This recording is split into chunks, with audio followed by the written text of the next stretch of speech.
Hi hello నమస్తే అందరూ ఎలా ఉన్నారు బాగున్నారా welcome back to my channel. ఈరోజు నాకు బూరెలు తినాలనిపించిందండి, అందుకే వీటిని తయారు చేశాను. కాకపోతే మా హస్బెండ్కి ఇష్టమైన రవ్వనొక బూరెలు చేశాను.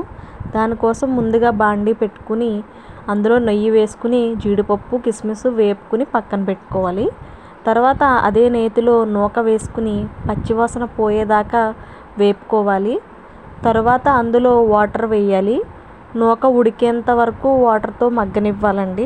తర్వాత బెల్లం వేసుకుని దగ్గర పడిన తర్వాత జీడిపప్పు కిస్మిస్ కూడా వేసేసుకుని బాగా మగ్గనివ్వాలి. మగ్గిన తర్వాత స్టవ్ ఆపేసుకుని ఆ రవ్వని ఉండల్లా చుట్టుకోవాలండి. తరువాత దానిని బూరెల తోపు ఉంటుంది కదండి, మినప్పిండి వరిపిండి కలిపిన తోపులో వేసుకుని ముంచుకుని నేను చూపించే విధంగా బూరెలు వేసుకోవాలి. నేను వేసిన బూరెలు చాలా రౌండ్గా క్రిస్పీగా వచ్చినాయండి, చాలా టేస్టీగా కూడా ఉన్నాయి. వీడియో నచ్చితే లైక్ చేయండి, షేర్ చేయండి, సబ్స్క్రైబ్ చేయండి. Please subscribe my channel. Thanks for watching. Bye bye.